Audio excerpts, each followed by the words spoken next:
Oh, hey there. I didn't see you creeping in as I was on my butt getting that fire going. MickeyWithCarryTrainer.com.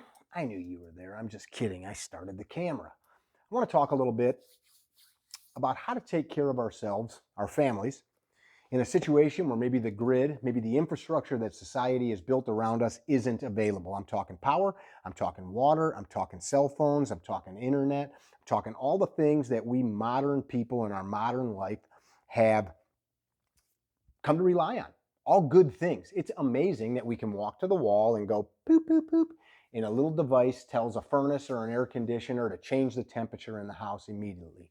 It's amazing that I can go and turn the tap on and take a hot bath or a cold shower, right? In an immediate fashion. I'm not having to light a fire and boil water. It's amazing that I can go to the refrigerator and push a button and make the temp go up or down, or pull something delicious out of the freezer and eat it, and my food's fresh, right? The last couple months, we've seen hurricanes, floods, tornadoes decimate communities and have people without basic needs: food, water, shelter. A couple of years ago, I was in Texas for a class, and I lived up in Chicagoland on the Wisconsin border, and 0 degrees is quite normal. Sub-zero Fahrenheit, not centigrade, Fahrenheit, which is very cold. We're talking 30 to 40 degrees below freezing is very normal in the wintertime here. We're used to it, but down in Texas, they're not.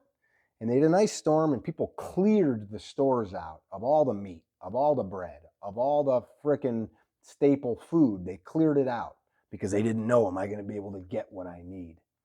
Wouldn't it be better if we planned ahead and we had what we needed? And I think we can do that in a thoughtful way. So let's dig in. Here's my thought with this video. Let's just kick some ideas around, give you some food for thought. Maybe you can sit down with a notebook and take an assessment of yourself, of what you have on hand, and maybe make some changes to what you need. I'm out to dinner a couple of weeks ago with a good friend of mine. If he sees this, I love him. But he said, I don't get preppers. I don't get preppers because if I need anything, I have the tools to take it. Drop my flashlight, sorry. I have the tools to just take whatever I need. Now, I know he wouldn't do that. He was just making a joke. But would we actually be willing to go take from somebody else that planned because we failed to? Talking about in a situation where some family with their own needs put the work in, and because we didn't, we're just going to go take their stuff. Isn't that really kind of a crappy thing to do? That's no different than the looters that are out there tearing up our cities the last couple of years. They're taking something that they didn't earn. Aesop's fable, the grasshopper and the ants. Remember that? Grasshopper doesn't work. The grasshopper sits around while the ants are working their butt off, right? And then the winter comes and the grasshopper says, I'm so cold, can you help me? And the ants say, go away, you lazy son of a buck. That's kind of the situation I'm talking about. Don't be the grasshopper. So this idea of preppers kind of has gone off the rails through the stupid TV shows, right? Preppers. And they make fun of people, and they often showed some people in those shows that maybe were a little fringy. Now, I don't care what you do, as long as whatever you do doesn't infringe on the rights of others. But oftentimes, these people die, and that stuff just ends up going to the wayside. In fact, I knew a guy a couple years ago that passed away. He was a lovely dude, but he had mountains of food that ended up in the dumpster because the cans were crushed and leaking and just grossness, because he just had a mountain of food piled up of canned food and wasn't kind of managing it. The cans get rusty and old if they're not stored correctly. Let's talk about this. In order of importance, I need shelter. If I'm lost in the desert, I need shelter. If I'm in my community, I need shelter, right? We're not sleeping on the street. We need homes. We need a tent. We need something. So I need shelter. I need water. I need water more than I need food, because I can go a week, 2, 3 without food. It's not going to be fun, but I can do it. I can't go 3 weeks without water. Neither can you. I will die. You will die. I need food. I don't need as much food as maybe I eat in general, I don't need the same kinds of food. I don't have to have delicious desserts and things like that. I need calories, and I need food that's going to give me nutrition so that I can keep growing uh, new tissues and healing and doing those things. So I've got to have good, nutritious food, and I've got to have security. I've got to be able to protect myself and my family. So when we start thinking about our home, ask yourself, can I heat my house if the power's out? My furnaces need electricity and natural gas to work. What kind of heat source do you have? If you're like, I'm good, I have a fireplace. This fireplace, it's a lie. People say that a fireplace takes more heat than it gives. That's a lie. Um, they give more heat than they take, but they're very inefficient. You basically are just feeding it. This is like an old 1960s V8, man. You got to have the gas card. You've got to be able just to stuff wood in here. Eventually, the thermal mass will heat up here, and it will exude more heat than goes out the chimney. That's a fact. Otherwise, every old home with a fireplace wouldn't have had one, right? I've got some thermal imaging studies that we've done.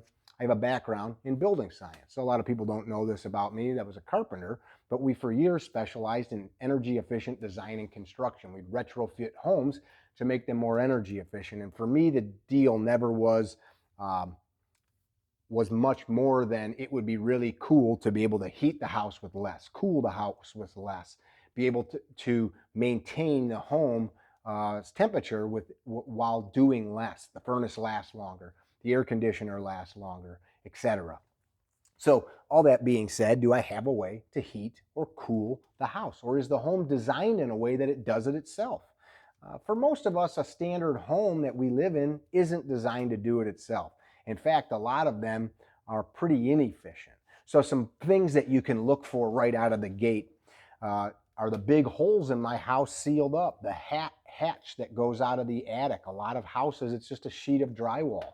Can I properly insulate that hatch? I don't have the bandwidth in this video to go into some of those details, but if you do some research on building envelope, I'll say it again, building envelope sealing, that's the words that you're going to be looking up. How do you seal up the envelope of your house? And I can do some more videos on this if I see in the comments that you guys want to talk about this.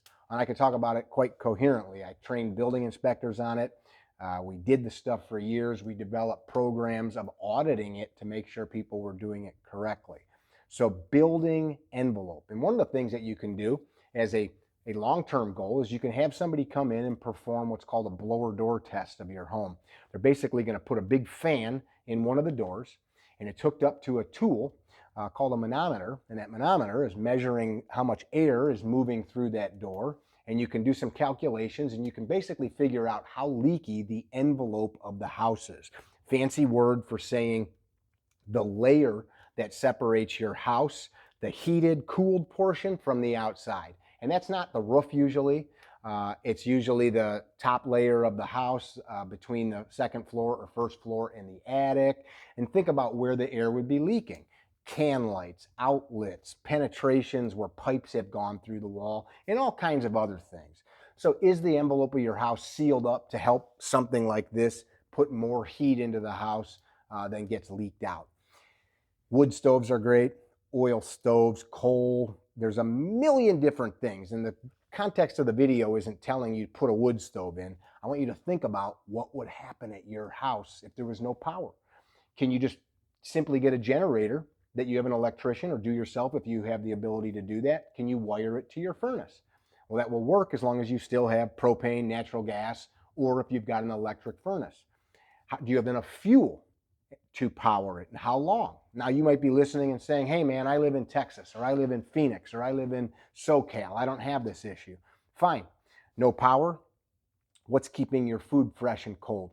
Do you have the ability to keep all the delicious meats that you hunt from going bad? What's that look like? I think if we look to history, a lot of this stuff was sorted out. Canning.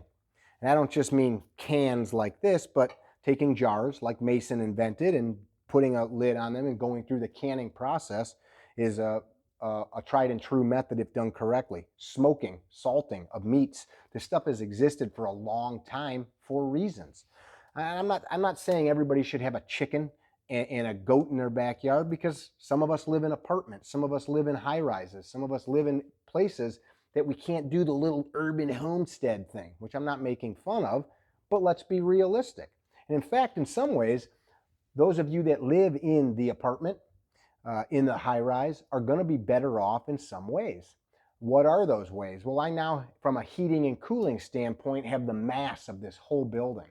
I have other apartments buffering my space from the outside. And we could go into the details of some of these things that could detract us, but I want you to think about, how can I heat and cool my house if there's a power outage or a fuel outage, whatever the fuel is your house uses to make that? Which is why it's really nice to have a home that's super well insulated, that's built in a way to utilize the earth, geothermal energy, solar energy, etc., where you're not reliant on burning fuel or bringing in electricity. Food for thought. And there's some retrofitting that you can do. So how are you going to keep your house hot and cold? Now, some immediate things. If it was 30 below zero tonight as you're watching this video and the power goes out, and it goes out for days from an ice storm or whatever, can you fall back to a center part of your house? Or if you've got a very small home, can you go to one part of the home where maybe you put up blankets? Moving blankets are great. Go on Amazon or go to the local supplier that has these things and buy a case of moving blankets. They're thick. The R value, which is resistance to heat transfer, is fairly low, but it's a good gain for what it is. You can take thumbtacks or some small nails and tack these things up around a room and help keep the heat in. Something we've got to be thoughtful of. Safety, and I can't fit it in this video. I'm not going to make a cocoon of blankets and then put a gas burning fixture in there like a propane stove. Be thoughtful about what you're doing, but I want you to think about these things before we get to a situation where the power's out. That's what being prepared is all about. Shelter's number one. So let's think about hot, cold, shelter. We'll come back to shelter. Number two, agua. Rule of thumb, 1 gallon per person per day. 1 gallon per person per day. So how much water should you have on hand? First thing, how long am I going to be without water? Well, you might say, well, I don't know. Okay, so let's take a stab at it. How long could it be? A week, 2 weeks? So if it's just me, I'm going to have 1 week, 7 gallons. If it's 2 people, 14 gallons. If it's 5 people, do the math. These are like 4-gallon jugs. 5-gallon jugs are out there. There's glass jugs. There are really cool 5-gallon containers. 50-gallon containers that you can buy, and 5-gallon containers. You can buy kind of collapsible containers that you can fill in a hurry. You've all heard of filling the bathtub up. That's 30, 40 gallons, right? Having the water like this on hand is not just for drinking, though. How are you going to brush your teeth? How are you going to wash yourself? So hygiene is just as important as anything in this discussion. Rather, it's super important. I need to be able to have water to have hygiene, but it's not something that we just sideline. Food. How much food? Well, again, where do you live? What are your requirements? Guy in the apartment versus guy in northern Maine that's having to walk a trap line or tend to animals all day, burning tons of calories. Somebody in a fairly temperate climate versus somebody that's very cold and they need calories to stay warm. So you need to think about that. What food? I did a video a few years ago on canned foods. Canned food lasts a long time. And if you buy good, nutritious food like this, just sliced carrots, or like this, green beans, or like this, stewed tomatoes, right? Diced tomatoes. You don't need to have fancy things. You need calories. And of course, you can't just live off of these things. But meats and things like that that are canned will keep a long time if they are kept correct and taken care of. And you can cycle things out, right? If you're studious about it, you can move things on a shelf where, say, every 3 months, you take things that are off the front of the shelf and you move them to your pantry and your kitchen, and then you push everything forward and put new stuff in every 6 months or so, or every year even, one quick grocery store trip, fill a grocery cart up with $100 of canned goods, replace the stuff in front, pull it all forward, fill the back, or however logistically you want to do it. That'll help you rotate in the fresh stuff. But have enough food on hand, break it down. How much do I need per person per day times how many days? My thought is, I don't want to be a burden on others. I don't want my neighbor to worry about me. I don't want the community to have to take up donations for me. I want to be self-sufficient. It's the American way. It's the right way. And of course, if a flood wipes your town out and wipes all of your preparations away, yes, you need help. But just the fact that we might have some kind of calamity doesn't mean that we can just go take things, right? Back to shelter. If enough time goes by, you are going to have people that now want your stuff. I'm not talking about gun turrets on the roof. I'm talking about, do you have a way to maintain vigilance around your property? If you are invested in Wi-Fi cameras, well, if there's no Wi-Fi, if there's no internet, none of those things work. Is your home running off of a generator? Is that generator going to power your security system? Do you have a dog, right? Do you have a plan to have some type of security on your property, which may include going to all your neighbors and saying, hey, can I chat with you? I don't know how this might go for everybody, but I would just love to have a discussion with my neighbors where if something went down, where we were without power, without some of the resources that we're used to for a length of time, would it be cool to lean on you, for me to watch out for you to watch out for me? Hey, by the way, here's a walkie-talkie. Let's test it, right? Maybe once every couple months, let's have a little six-pack party. We'll have a couple beers and we'll just talk about this, because some plan is better than no plan. Hey, there's somebody in your backyard. Is that a family member, or is that somebody that shouldn't be there, right? Just looking out for each other. Shelter, water, food, security, all good things. And oftentimes when these discussions come up, it's do this, do that. There is no do this, do that, because we all live in different climates, in different homes. We have different resources available to us, from financial to storage, right? If you're my grandmother lived in like an 800 square foot home. She didn't have a lot of storage space, versus if you've got yourself a pole barn or a Connex or whatever. Do you live in a climate that you don't have to worry about heat? Do you live in a climate where you don't have to worry about cold, right? I don't know.